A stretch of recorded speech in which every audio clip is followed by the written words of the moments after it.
Step 1. Insert the ear mold into the ear.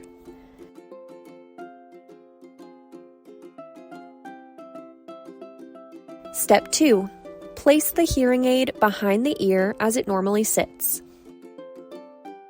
Step 3. Line up the long tubing of the mold with the ear hook of the hearing aid. Step 4.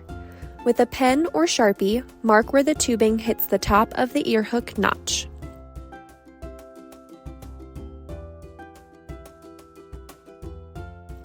Step 5.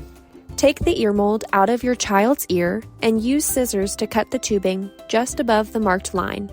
Remember, you can always trim more tubing off if it's still too long.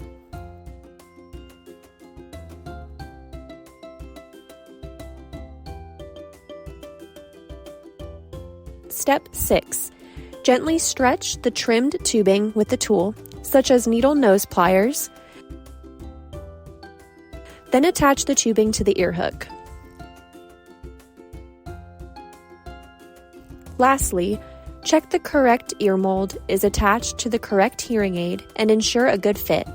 You'll know the tubing is too long if the hearing aid is flopping off of the ear, and you'll know if it's too tight as the ear will develop a red mark from the tubing.